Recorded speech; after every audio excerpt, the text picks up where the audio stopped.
욥기 2장 구약성경 762쪽에 욥기 2장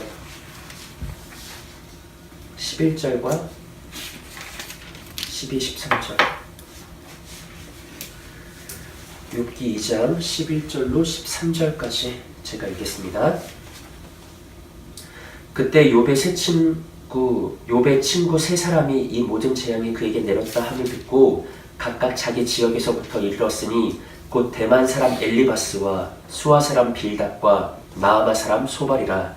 그들이 욥을 위문하고 위로하려 하여 서로 약속하고 오더니 눈을 들어 멀리 보매 그가 욥인 줄 알기 어렵게 되었으므로 그들이 일제히 소리질러 울며 각각 자기의 겉옷을 찢고 하늘을 향하여 티끌을 날려 자기 머리에 뿌리고 밤낮 7일 동안 그와 함께 땅에 앉았으나 욥의 고통이 심함을 보므로 그에게 한마디도 말하는 자가 없었더라. 아멘. 네, 오늘 이렇게 인사할까요? 사랑과 진리는 늘 함께 걸어갑니다.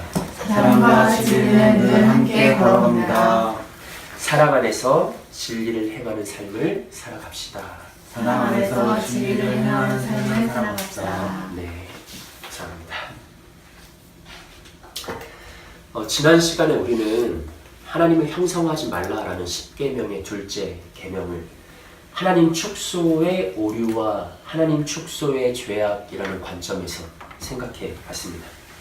기독교 역사 속에서 참 많은 사람들이 그 안에 있는 불안함과 두려움을 잠재우고 또 한편으로는 하나님과 더 직접적으로 교통하고 싶다, 더 적극적으로 소통하고 싶다, 하나님께 더 헌신하고 싶다라는 목적을 가지고 하늘이나 땅이나 물속에 있는 것의 어떤 것으로서 하나님을 자주 형상화했죠.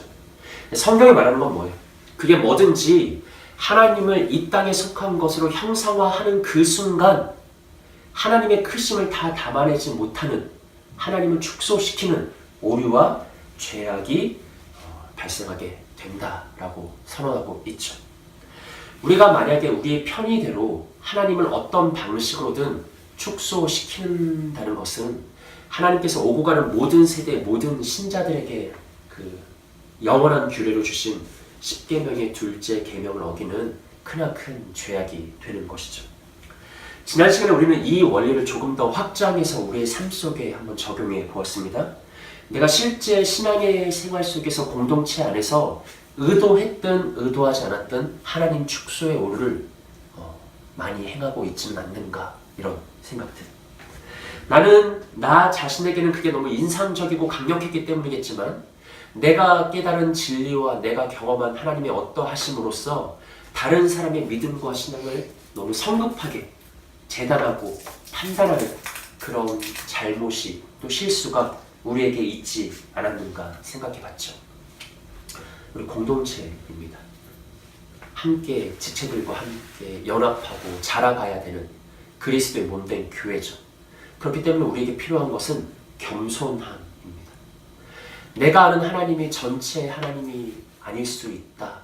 저 사람이 지금 생소한 경험을 하고 있는데 저 안에 진리의 또 다른 단편이 있을 수 있다. 겸손하게 인정하면서 도리어 우리가 연합함으로 그 사람을 통해 나도 더 큰 하나님을 깨달아 알기를 우리가 소망하는 그런 공동체로 자라가야겠죠.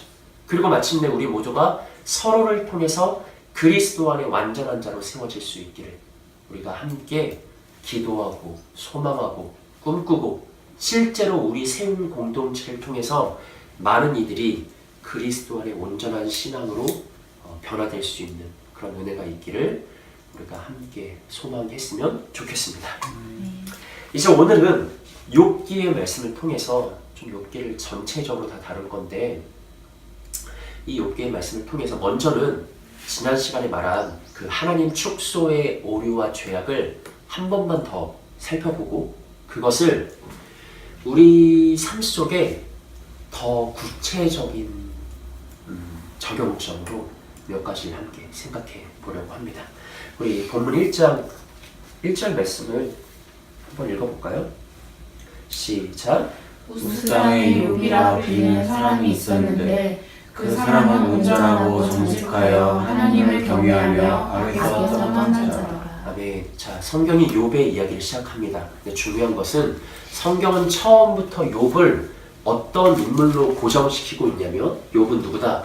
온전하고 정직하여 하나님을 경외하며 악에서 떠난 자다라고 처음부터 이렇게 욥을 완전한 의인으로 못 받고 있다는 사실이죠. 욥은 온전한 의인입니다. 그리고 이것은 앞으로 욥의 내러티브를 해석하는 중요한 기준이 됩니다. 왜냐하면 욥은 고난을 받는데 욥은 완전한 의인이기 때문에 욥이 받는 모든 고난은 그가 어떤 악을 행해서 죄악을 저질러서 이것 때문에 온 것이 아니라는 거죠. 욥기 2장의 3절 말씀 그대로 표현을 사용하면 이런 거예요. 하나님은 욥에게 까닭 없는 고난을 경험하게 하셨다. 어떤 고난? 까닭 없는 고난을 경험하게 하셨다. 나는 이런 고난을 당할 만한 죄를 저지른 적이 없는데 왜 내게 이런 고난이 찾아오지? 욥은 의아해해요. 도무지 이해할 수 없는, 용납할 수 없는 상황 가운데 욥은 자신의 생을 저주합니다. 그리고 하나님께 항변하죠. 나는 무죄라고. 하나님과 독대하기를 원한다. 하나님과 재판장에 서길 원한다고. 그 소리를 듣고 욥의 친구들이 욥에게 싸움을 걸죠. 논쟁이 시작돼요. 총 몇 차례? 3차례. 욥과 그의 친구들이 총 3차례에 걸친 기나긴 신학적 논쟁을 벌이게 된다. 이게 사실상 이 논쟁이 욥 전체 분량의 3분의 2를 차지하고 있습니다. 그리고 이들이 나눈 신학적 논쟁은 조금 거칠지만 큰 틀에서 요약적으로 정리하면 이런 거예요. 하나님 축소의 오류와 하나님의 크심에 대한 싸움.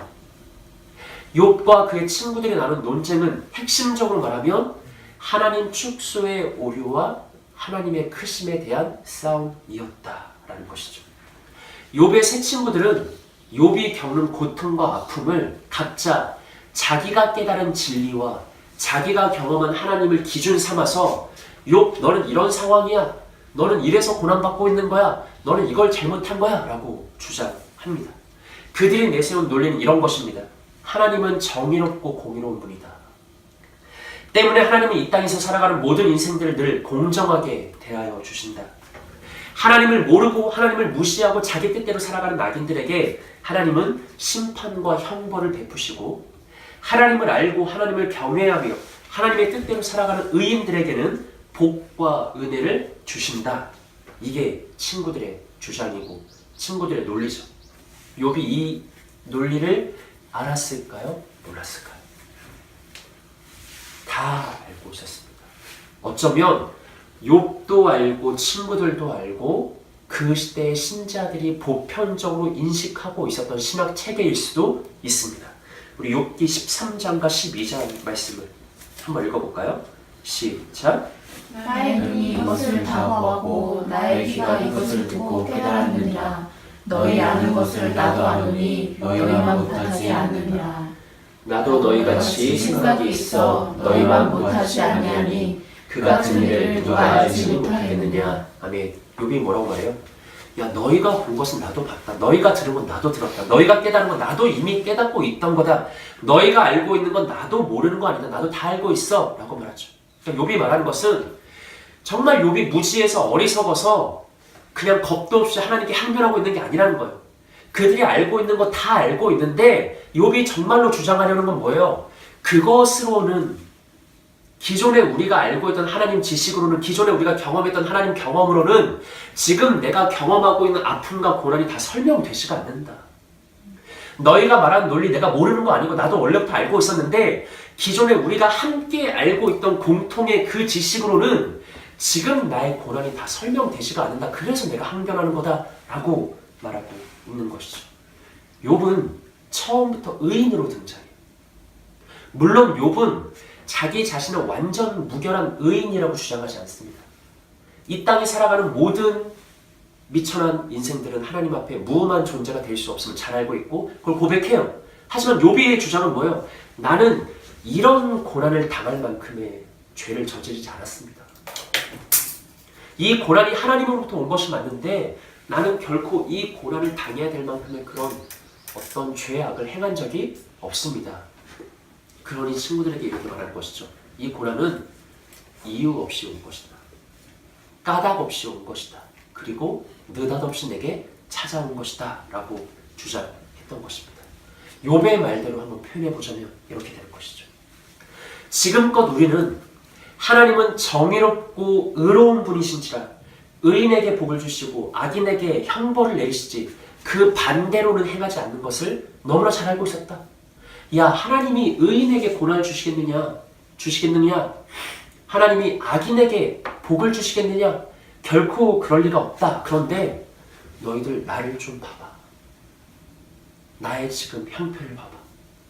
하나님이 내게 행하시는 그 역사를 봐봐. 이건 기존에 우리가 알고 있던 지식으로는 설명이 안 될 거야. 그게 뭔지는 모르겠는데 나는 지금 뭔가 이전의 지식과 이전의 경험으로는 설명할 수 없는 새로운 하나님의 역사를 경험하고 있다고. 너희들이 생각하기에 내가 이 고난을 당해야 될 만큼 그런 끔찍한 죄악을 범했다고 생각하느냐? 아니다. 나는 결코 그렇게 생각하지 않는다. 내가 왜 내가 가진 소와 양과 나귀를 비롯한 모든 가축을 잃어야만 했는가? 왜 내 집에 속한 종들과 노비들 그리고 내가 낳은 10명의 자녀들을 잃어야만 했는가? 또 나조차도 발바닥으로부터 정수리에 이르기까지 악성 종기가 나는 질병으로 심판받아야 했는가? 내 사랑하는 아내마저도 나를 욕하고 떠났고 모든 이웃들에게 비웃음거리가 되는 이 끔찍한 재앙, 이 크나큰 고통, 고난, 아픔, 나는 이것을 받아야 될 만한 그런 치명적인 죄악을 저지른 적이 결단코 없다. 기존에 우리가 알고 있던 지식으로, 기존에 우리 모두가 일반으로 알고 있던 경험으로 설명되지 않는, 담아낼 수 없는 어떤 뭔가가 지금 내게 일어나고 있다라고 말하고 있는 것이죠. 이게 욥의 주장입니다.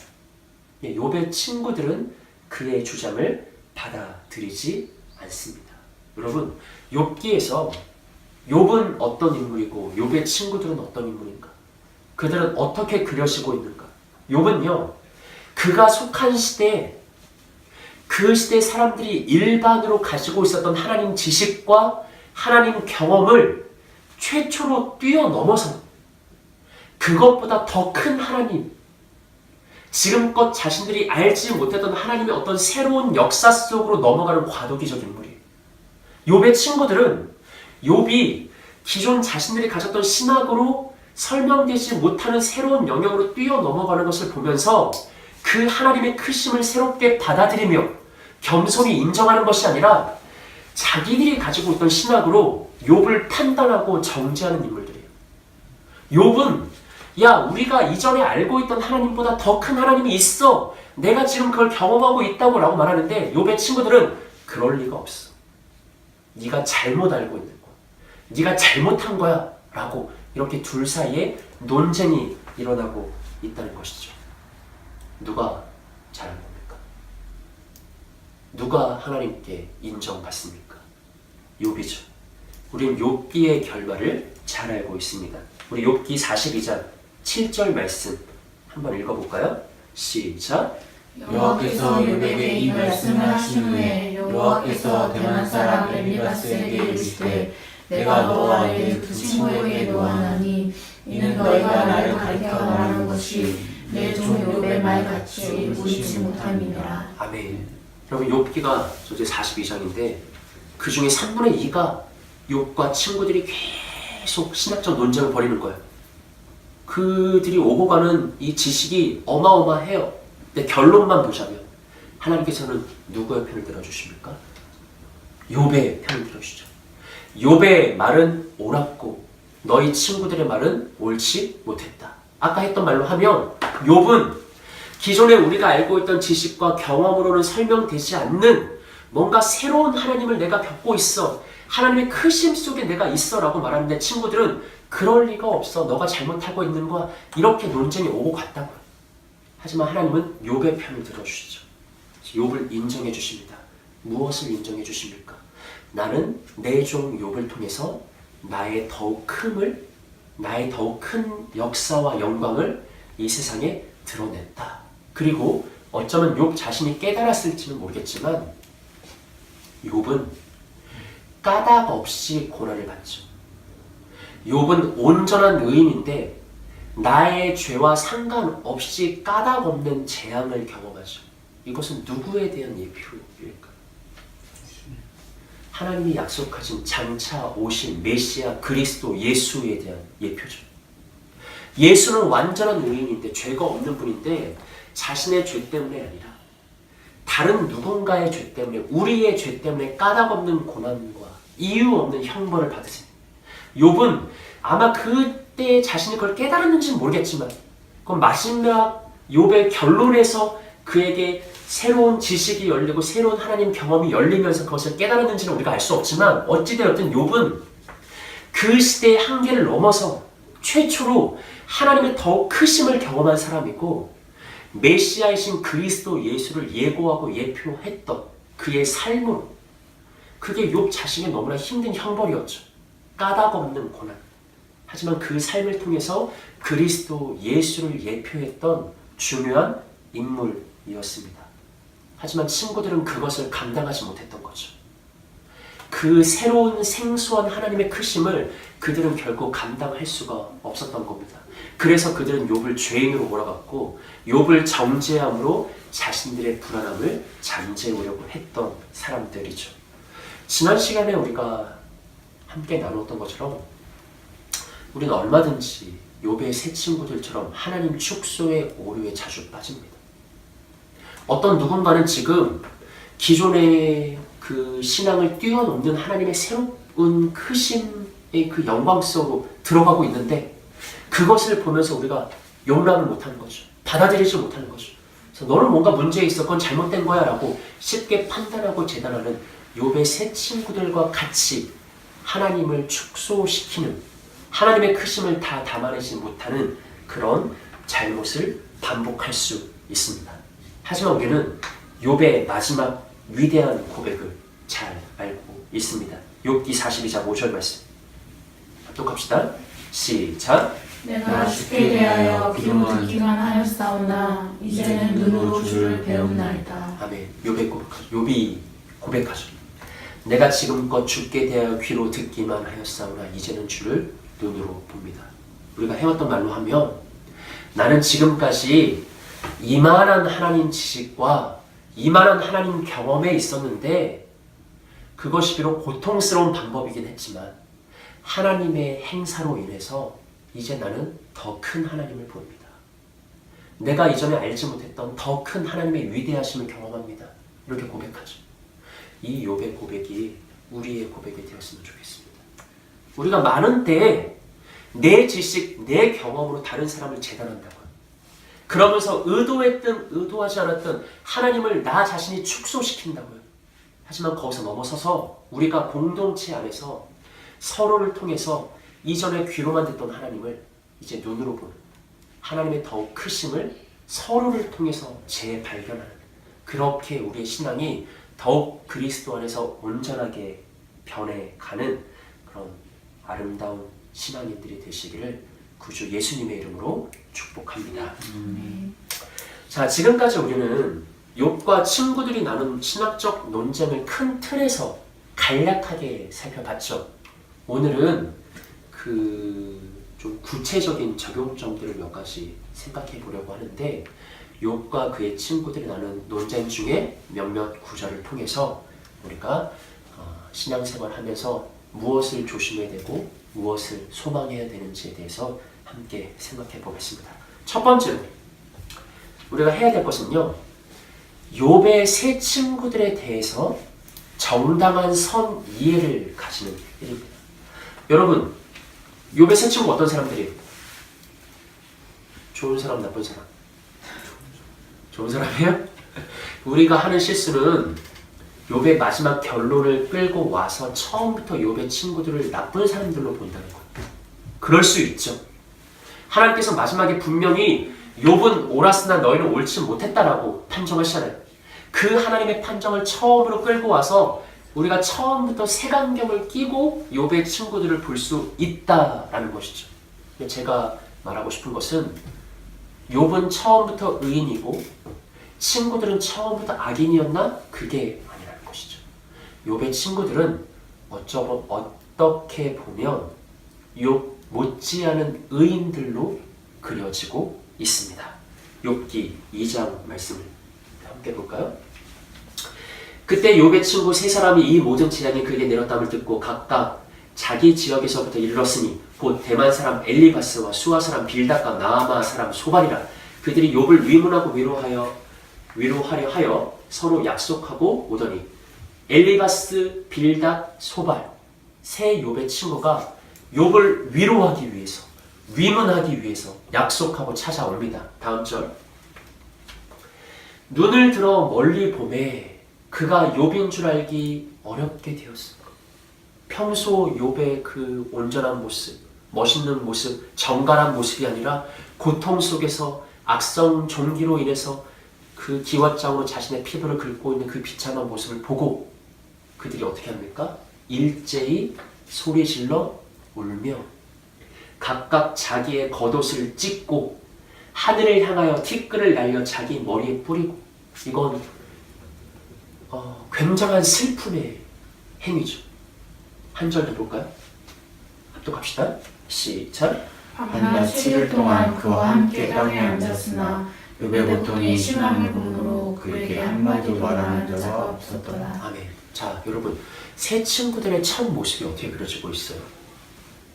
이들은 친구를 위로하기 위해서 각기 멀리 지방에서 한 걸음에 달려왔죠. 욥을 보고 일제히 소리 질러서 울었죠. 자신의 겉옷을 찢었죠. 티끌을 날려 머리에 뿌리는 슬픔의 의식을 행하죠. 뭐 하자는 거예요, 지금? 욥의 고난에 동참하는 거죠. 욥의 슬픔을 나의 슬픔으로 여기고 있죠. 욥의 아픔을 나의 아픔으로 여기고 있죠. 그리고 그들은 밤낮 7일 동안 그와 함께해요. 그 자리를 지킵니다. 그리고 성경 뭐라고 말합니까? 욥의 고통이 심한 봄으로 그에게 말을 하지 않았다. 어떤 사람들은 이것을 부정적으로 봐요. 혹은 어떤 사람들은 이 침묵을 소극적인 위로로 봅니다. 하지만 제가 보기에는 이건 굉장히 적극적인 위로라고 생각해요.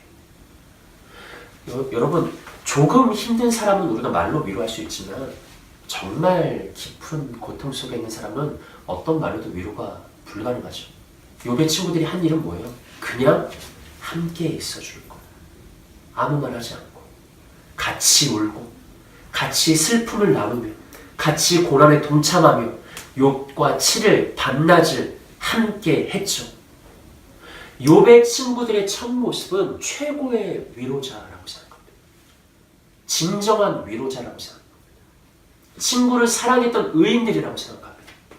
친구를 위로하기 위해서 자신이 할 수 있는 모든 것을 다 행했던 욥의 못지않은 의인들이라고 생각합니다.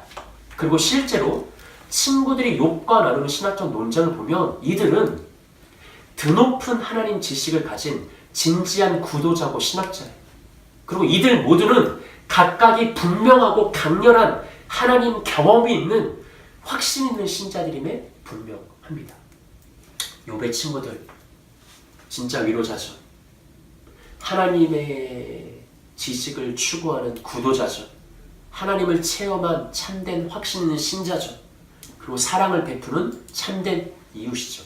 그런데 이들의 모습이 욥과 논쟁을 하면서 점차 어떻게 변화되어 가냐면 참된 위로자에서 재난을 주는 위로자로 변화되어 갑니다. 욥기 말씀 읽어볼까요? 둘 다 시작. 너희는 거짓말을 지어내는 자요 다 쓸모없는 의원이라. 이런 말은 내가 많이 들었나니 너희는 다 재난을 주는 위로자들이로구나. 아멘. 욥이 그의 친구들을 뭐라고 혹평합니까? 너희는 쓸모없는 의원이다. 야, 너희들 나 고치겠다고 온 거 아니야? 쓸모가 없다. 너희들의 말로 내가 고쳐지지가 않는다. 또 욥이 뭐라고요? 너희는 재난을 주는 위로자들이다. 너희는 위로한답시고 나에게 찾아왔지만 나에게 회복을 주기는커녕 평안을 주기는커녕 도리어 재난만 가중시키는 거짓된 위로자들이다라고 욥이 심각하게 혹평을 하고 있죠. 그러면서 욥이 이렇게도 말합니다. 6장 25절에 옳은 말이 어찌 그리 고통스러운고. 옳은 말이 어찌 그리 고통스러운고. 욥의 세 친구가 욥을 애워싸고 하는 말은 다 구구절절 옳은 말이에요. 맞는 말이에요. 그런데 그 맞는 말을 듣는 욥은 뭐라고 말해요? 그 말이 나를 더욱 고통스럽게 한다. 욥이 자꾸 말하잖아요. 야, 니네가 말한 거 나 모르는 거 아니야. 나도 이미 다 알고 있어. 그게 맞는 말, 옳은 말인 거 나도 다 알고 있다고. 근데 나의 상황은 그걸로 설명되지 않는다니까. 니들이 맞는 말이 나를 얼마나 고통스럽게 하는지 알아? 너희들이 나의 모든 상황을 다 헤아리지 못하고 성급하게 내뱉는 그 말이 나를 더욱더 아픔 속으로, 고통 속으로 끌고 간다라고 욥이 한탄하고 있죠. 이런 저는 도무지 친구들에게 지체들에게 권면하지 말라고 하는 말이 아니에요. 교회는 진리의 기둥과 터져 비진리와 거짓을 용납할 수 없어요. 이단을 용납할 수 없죠. 세속적 가르침과 세계관과 맞서 싸워야 돼요. 그거를 부정하려는 게 아니라 제가 강조하고 싶은 건 뭐냐면 신앙의 공동체 안에서 믿음의 형제와 자매들이라고 하는 그들과의 관계 속에서 우리가 특별히 조심해야 될 것이 있다. 내가 옳다고 믿어서 너무나 강력한 확신 속에서 내가 내뱉는 말들, 맞는 말, 옳은 말, 근데 그것이 어쩌면 그 사람의 상황을 면밀하게 살피지 못하고 내뱉은 성급한 말일 수도 있고, 그로 인해서 그는 오히려 치유받기보다 회복받기보다 평강을 얻기보다 재난이 가중되고 고통이 가중되는 그런 아픔 속에 거할 수 있다라는 것이죠. 여러분, 우리 다른 누군가의 대화 속에서 나는 그를 위한 조언을 했고 권면을 했고 옳은 말을 했고 맞는 말을 했는데 어쩌면 그 사람이 이렇게 느낀 적은 없었을까? 나에게 말은 하지 않았지만. 그럼 나도 알아. 나도 알아. 그걸로 지금 내 아픔이 설명되지가 않아. 그걸로 지금 내 상황이 해결되지가 않아. 너는 여기까지는 모르면서 너무 쉽게 말하는 거 아니야? 이렇게 나와의 대화를 마치고 집에 돌아가면서 생각했던 이들은 없었을까? 나는 내 딴에는 맞는 말, 옳은 말 한다고 했는데 오히려 그것이 상대를 더 고통스럽게 했던 적은 없었을까? 욥이 어떤 호소를 하는지 아십니까? 친구들에게 19장 21절 말씀 읽어볼게요. 시작! 나의 친구야, 너희는 나를 불쌍히 여겨다오. 나를 불쌍히 여겨다오. 하나님의 손이 나를 치셨구나. 아멘. 욥이 친구들에게 원하는 건 딱 하나예요. 나의 친구들아, 나를 불쌍히 여겨다오. 불쌍히 여겨다오. 야, 자꾸 맞는 말, 옳은 말 해서 나를 고통스럽게 하지 말고 그냥 한 번이라도 좋으니 나를 불쌍히 여겨다오. 긍휼히 여겨다오. 내게 동정을 베풀어다오. 심지어 욥은 이렇게까지도 말해요. 한 절 더 읽어봅시다. 시작! 낙심한 자가 비록 전능자를 경외하기를 저버릴지라도 그의 친구로부터 동정을 받느니라. 아멘. 이거는 가정이에요. 낙심한 자가 비록 전능자 경외하기를 저버릴지라도 그런 극단적인 상황에 처해도 친구들에게는 동정을 받는다. 이 동정이라는 단어 히브리어 헤세드. 친구들에게는 은혜를 받는다. 친구들에게는 사랑을 받는다. 욥이 친구들에게 이렇게 하소연하는 거죠. 야, 신앙의 삶이라는 것이, 신자의 여정이라는 것이 때로는 다양한 변수도 있고 예측할 수 없는 굴곡도 있잖아. 그러니까 우리가 때로는 롤러코스터 같이 깊은 절망 속에서 골짜기 속으로 내려가서 신앙이 흔들릴 수도 있지. 잠시 넘어질 수도 있지. 근데 그때 공동체가 뭔데? 형제 자매가 뭔데? 맞는 말, 옳은 말로 그 속을 뒤집어 놓는 게 아니라 정말 공동체라면, 정말 믿음의 형제 자매라면 먼저는 긍휼을 베풀고 먼저는 위로해줘야 되는 거 아니야? 그게 신자 아니야? 그게 교회 아니야? 정말 사랑과 은혜와 위로와 자비를 그렇게 베풀어주는 게 진짜 믿음의 동료고 동역자고 친구 아니야? 너희는 나에게 재난만을 주는구나. 너희는 나의 고통을 더욱 배가시키기만 하는구나 라고 욥이 하소연한 거죠. 여러분, 욥의 친구들은 참된 위로자였어요. 맞죠? 그런데 그들은 하나님의 크심에 대한 욥의 새로운 경험을 겸손히 받아들이지 못하고 자기들이 가졌던 자기들의 지식과 자기들의 경험으로 욥을 정죄하기 시작하면서 점차 친구를 동정하지 못하는, 궁유를 베풀지 못하는 재난을 주는 위로자로 변화되어 갑니다. 제가 왜 이 부분을 첫 번째 적용점으로 삼았냐면, 의심할 여지 없이 제가 몸담았던 모든 목회 환경 속에서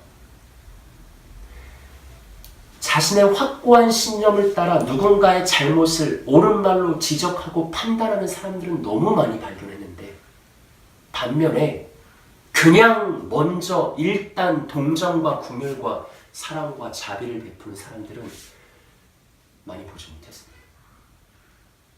그 중에 으뜸은 저입니다. 전 지금껏 사역하면서 수많은 이들에게 옳은 말과 맞는 말과 바른 말을 했는데, 이제 와서 드는 생각은 그 말로 인해서 그가 치유와 회복을 경험했을지, 정말로 나의 옳은 말이 그를 소생케 했을지, 그것에 대해서는 의문이 들어요. 그러니까 우리가 도무지 권면하지 말자 이런 말이 아니죠. 우리가 정말로 신앙의 공동체라면, 믿음 안에 형제요 자매된 자라면, 그리스도 예수의 몸된 교회라면 우리가 먼저 해야 될 것이 있다. 나의 의를 내세우고 내가 믿는 확신을 관철시키는 그것보다 먼저 우리가 해야 될 것이 있다. 그것은 사랑을 베푸는 일이죠. 내 지식을 확인시키고 확신시키는 그것보다 중요한 것은 동정과 위로와 긍휼을 베푸는 것이죠. 우리가 진정한 신앙 공동체를 이루고자 한다면 고통이든 기쁨이든 아픔이든 슬픔이든 그 사람의 일을 나의 것처럼 나의 일처럼 생각하는 온전한 공동체성이 회복되어야 하는 것입니다. 이것이 없이는 어느 누구도 하나님의 크심을, 하나님의 새로우심을 경험할 수 없습니다. 에베소서 4장 말씀 볼까요?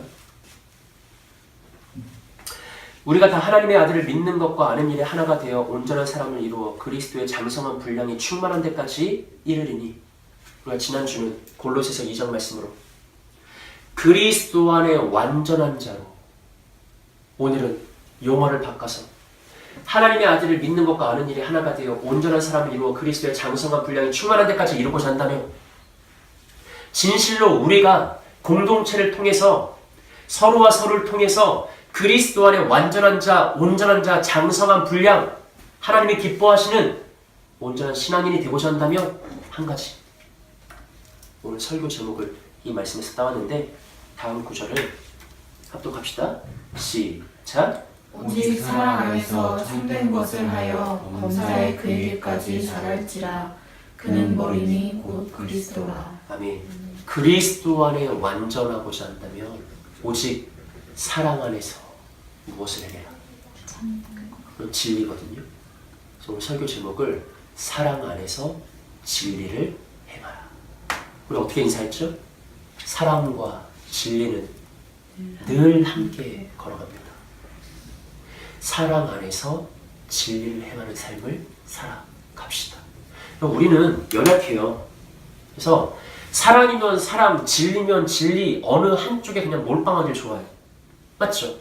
그냥 분명하게 어느 한쪽을 딱 붙드는 게 편해. 하지만 바울 사도는 진정 온전하고자 하느냐? 완전한 삶을 원하느냐? 사랑 안에서 진리를 해가라.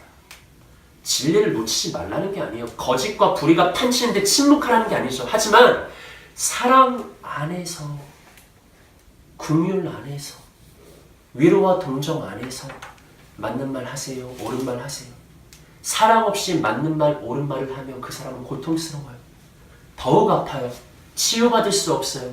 사랑 안에서 참된 것을 하여 그리스도 안에 온전한 자로 세워져라 라고 바울이 권면하고 있습니다. 이 권면을 우리가 가슴 깊이 새기고 우리 삶의 모든 걸음 속에 사랑 안에서 진리 행함이 회복될 수 있기를 예수님의 이름으로 축복합니다. 자, 두 번째로 살펴보길 원하는 것은 이제 욥과 친구들의 논쟁을 거듭하잖아요. 근데 그 논쟁이 과열되면서 어떤 양상으로 변화되는지 한번 생각해 볼게요. 친구들이 7일 동안 밤낮 가리지 않고 욥을 위로했습니다. 근데 그 위로에도 욥의 마음이 다 풀리진 않았나 봐요. 그래서 욥이 갑자기 자신의 생을 저주해. 자기가 태어난 걸 저주해. 자기의 생일을 저주해. 이거는 완고법이에요. 뭐 하고 있는 걸까요? 하나님을 원망하고 있는 거죠. 이 말을 듣고 친구들이 기분이 나빴겠죠. 그래서 그 중에 첫 번째 칠구인 엘리바스가 점잖게 욥에게 권면합니다. 이렇게요. 잘 생각해 보아라. 죄 없이 망한 자가 누구며 정직한 사람들이 끊어졌던 일이 있는가? 욥의 친구들의 논리 기억하시죠? 하나님은 정의롭고 공의롭다. 의인에게는 복을 주시고 악인에게는 벌을 주신다. 그러니까 엘리바스가 점잖게 말하는 거야. 야, 욥, 잘 생각해봐. 너가 아픈 건 알겠는데, 고통스러운 건 알겠는데 잘 한번 생각해봐. 죄 없이 망한 자가 누가 있냐?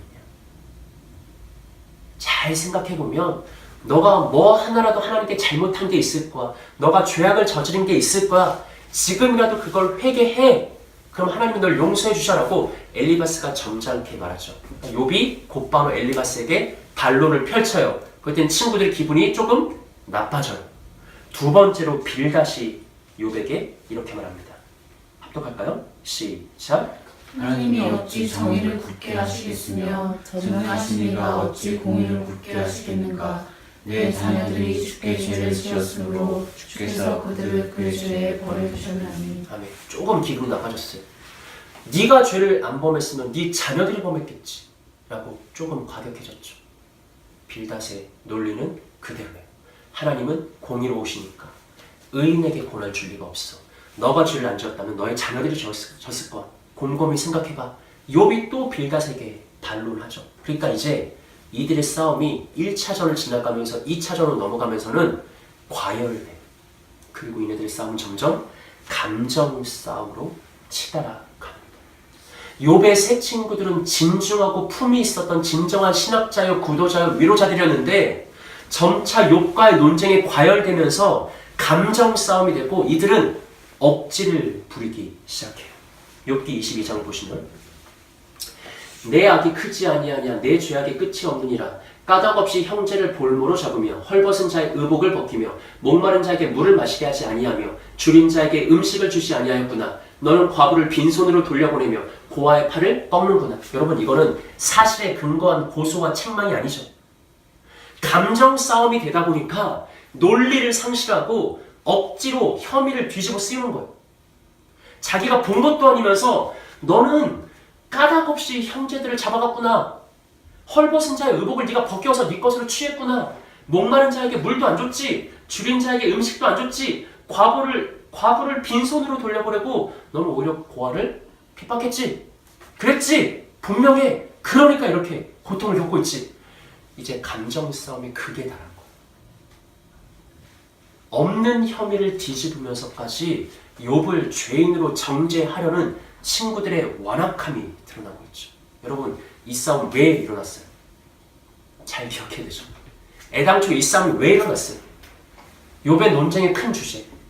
욥은 친구들이 몰랐던 하나님의 새로우심을 경험하고 있는데 욥의 친구들은 그것을 인정할 준비가 안 돼 있는 거죠. 욥은 새로운 하나님의 크심을 경험하고 있는데 욥의 친구들은 그것을 인정하고 싶지가 않고 인정할 수도 없고 그를 몰아가고 있는 거죠.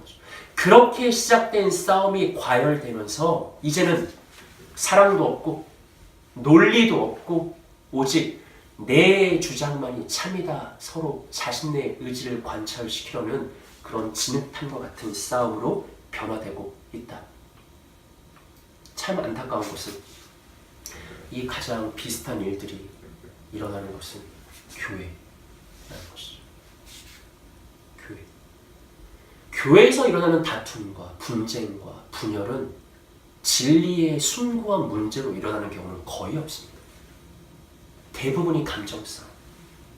한두 마디 오고 간 것 속에 기분이 나빠서 시작된 논쟁, 과열돼서 감정싸움을 치달아서 거기에는 사랑도 없고 진리도 없고 논리도 없고 그냥 감정싸움에 도취돼서 어떻게든 저 사람을 꺾고 나를 세우고자 하는 그런 것들.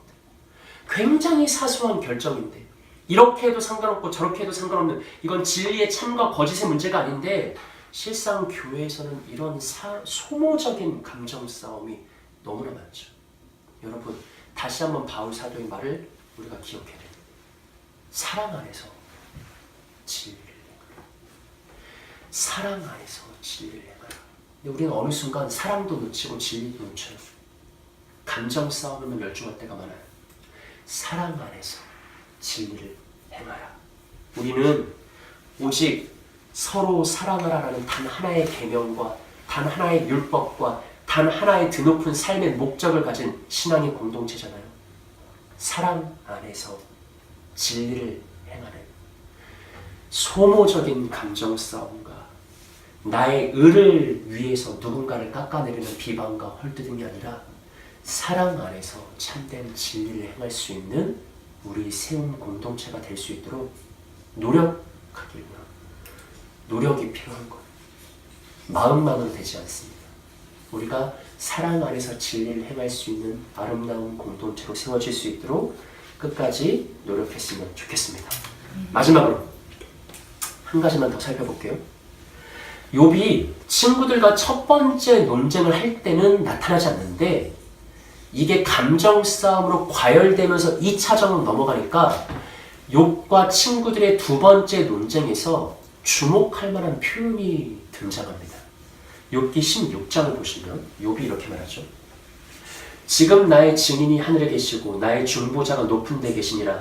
나의 친구는 나를 조롱하고 내 눈은 하나님을 향하여 눈물을 흘리니 사람과 하나님 사이, 인자와 그 이웃 사이에 중재하기를 원하노라. 욥이 친구들과 무논리의 억지 싸움을 막 하다가 도저히 무엇으로도 해결할 수 없는 자신의 답답함을 호소해요. 누구를 향해서?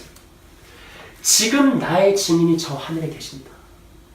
나의 중보자가 높은 데에 계신다.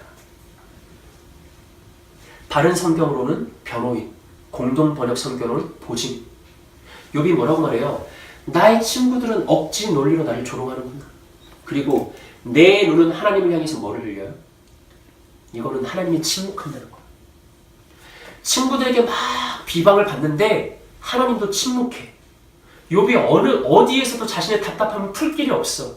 욥이 그 두 번째 논쟁에서는 어디를 바라봐요? 하늘을 바라보죠. 내가 알기로는 저 하늘에 나의 증인이 계셔. 나의 중보자가 계셔. 나의 변호인이 계셔. 나의 보증인이 계셔. 그분이 아니고서는 지금 나의 문제를 중재해 줄 사람이 없어. 이 욥의 고백이 한 번 더 반복되는데 더 구체화돼요. 읽어볼까요? 시작. 내가 알기에는 나의 대속자가 살아계시니 마침내 그가 땅 위에 서실 것이라. 내 가죽이 벗김을 당한 뒤에도 내가 육체 밖에서 하나님을 보리라. 아멘. 내가 알기에는 누가 살아계시다? 나의 대속자, 바른 성경, 나의 구속자, 새번역, 내 구원자. 여러분, 욥이 하는 건 뭐예요? 욥은 이 땅에서 누군가가 경험할 수 있는 고난의 총합이에요. 고난이라는 영역에서 전형적인 인물이에요. 욥은 어디로도 살아남을 길이 없어요. 희망의 서곡이 보이질 않아. 친구들, 끔찍히 아끼는 친구들, 영혼의 동반자와 같은 이들이죠. 근데 이제 그들도 나를 비방하고 무논리로 나를 자꾸 혐의를 뒤집어 쓰려고 하고 내 사랑하는 하나님은 나에게 침묵해요. 위로 하늘에나 아래로 땅이로나 어디로도 욥이 평강을 얻을 곳이 보이지 않아요. 그때 욥이 최후의 선택으로 누구를 불러요? 나의 대속자, 나의 중보자, 나의 증인. 누구입니까? 욥이 정말로 예수 그리스도에 대한 완전한 지식을 가졌는지는 모르겠어요. 하지만 어렴풋한 지식이 있었던 것 같아요.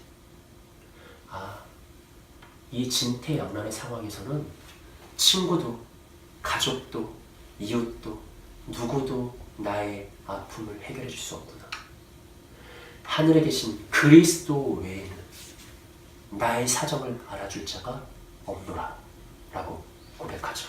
잠언 말씀 읽어볼까요? 시작. 마음의 고통은 자기가 알고 마음의 즐거움은 타인이 참여하지 못하느니라. 아멘. 여러분, 어느 순간 우리의 신자의 길 속에서는 지독한 외로움에 빠질 때가 있어요.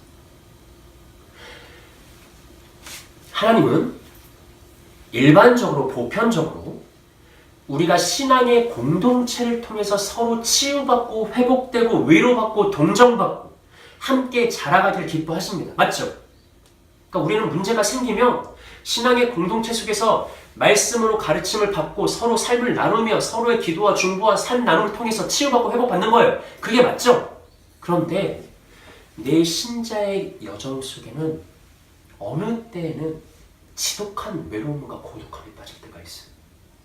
내 가족도 나를 위로할 수가 없구나. 내 마음의 고통에 누구도 참여하지 못하는 순간이 찾아와요. 가장 친한 교회 지체와 형제와 자매들도 이 영역에는 공유할 수 없는 그 신자의 외로움이 찾아와요. 그때 우리는 그리스도에게로 나아가야 되는 거죠. 이렇게 말하면 꼭 누구는 아니 모든 순간 나가야 되는 거 아닙니까? 모든 문제를 가지고 예수님께 나가야 되는 거 아닙니까? 이렇게 말하는 사람은 욥의 친구들처럼 맞는 말로 저를 괴롭게 하는 사람이에요. 여러분 말했잖아요. 일반적으로 하나님은 교회 공동체 안에서 우리가 함께 성장해 나갈 기뻐하시는데 그럼에도 불구하고 우리의 신앙의 여정 속에 어느 순간에는 예수 외에는 나를 이해할 자가 없는 거예요. 내 가족도 나를 위로할 수가 없는 거예요. 신앙의 공동체 속에서도 아무리 많은 내 삶을 나누어도 결코 타인이 범접할 수 없는 나만의 그 외로움 속에 처할 때가 있는 거죠. 그때 여러분은 어떻게 해마십니까? 바로 그때는 그리스도 예수께 나아가야 되는 시간이에요. 욥이 그러잖아요. 어디서도 위로를 찾을 수 없었던 욥이 하늘에 계신 중보자를 호소하잖아요. 여러분, 우리가 신자로 살아가다 보면 어느 순간에는 이 사람들이 잘못한 게 아닌데 이 사람들이 나를 위로할 수 없다는 것을 깨달아요. 이 문제만큼은 철저한 단독자가 돼서 하나님 앞에서 내가 해결해야 된다는 그런 신앙의 순간이 찾아와요. 바로 그때가 그리스도를 찾을 순간이고 그리스도께 나아가야 되는 시간이고 바로 그때 우리는 이전의 하나님 지식과 경험을 뛰어넘는 그리스도를 독대함으로 인해서 내 영혼의 중보자이신 하나님을 만남으로 인해서 더 큰 하나님을 경험하게 되는 내 신앙의 도약의 때로 접어들게 되는 것이죠. 아픔이 있고 외로움이 있고 고통이 있지만 우리는 그 길을 걸어가야 하는 것입니다. 어느 누구도 내 영혼의 창조주이신 예수 외에는 어느 누구도 내 마음 깊은 곳을 위로할 수 없고 채울 수 없고 소생할 수 없습니다. 오직 그리스도 안에만 우리 생의 유일한 소망이 있음을 고백하면서 공동체 안에서 함께 자라가되 동시에 그리스도를 간절히 소망함으로 하나님의 더욱 크심을 경험할 수 있는 복 있는 세움의 지체들이 되시기를 구주 예수님의 이름으로 축복합니다. 아멘. 함께 기도합시다.